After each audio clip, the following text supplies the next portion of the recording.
Good morning. I'm Howard Fielding. I'm also on the Board of Trustees, and I'd like to tell you a story about our faith in action. When the pandemic hit and everyone was told to close our doors and stay at home, a lot of people were suddenly out of work. Businesses closed. Many churches shut down too, some permanently because they could not meet in person to pass the word or spread the word or pass the plate.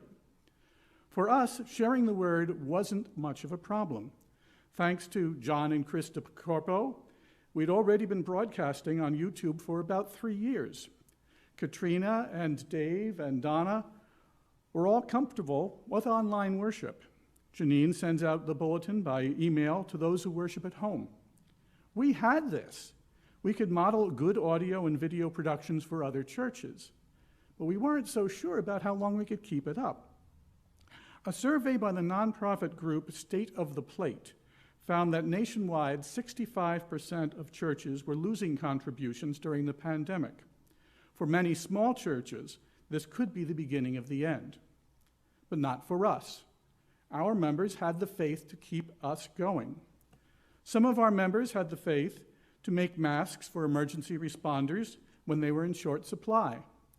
Some members and friends had the faith to create "We will get through this together" signs to give the community hope and to provide money for local food banks.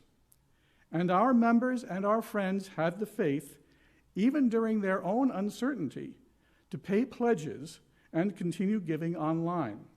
Yes, our weekly offerings did fall off badly, but every month, Diane would report our balance sheet with a smile and an encouraging, "We're doing all right." We kept our entire church staff, our friends and neighbors, doing God's work for our church. Views of our YouTube services doubled, even tripled, as other churches joined us for virtual worship until they could get online themselves. This year, Valerie organized a virtual vacation Bible school. Howie is using new advanced virus cleaning techniques. We have kept the faith and we're sharing the faith. We honored our commitment to our staff, our families, our friends, and that takes faith. That's not to say that things are better, only different and more difficult. That same survey by State of the Plate found that stress and isolation and technical difficulties for church staffs are up, no one is certain how long those things will take to get back to normal.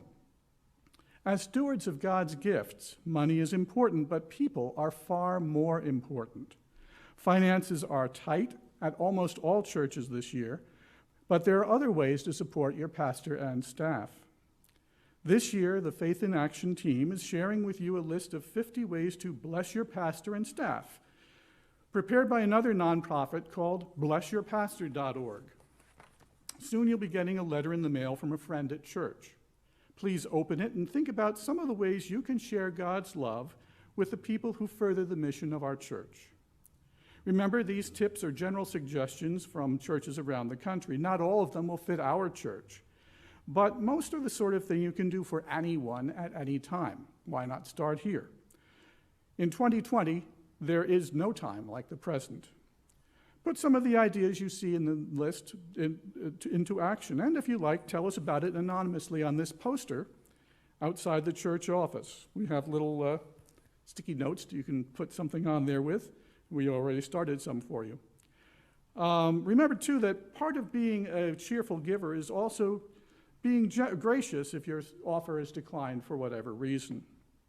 If you don't get a Bless Your Pastor and Staff letter and would like one, call the church office and we'll get one out to you. When you open your letter, you'll also find a surprise inside that's meant as a small blessing for you. There's a coin inside. Think of it as seed money to do God's work. But that's a story for another time. Tune in next week. Thank you.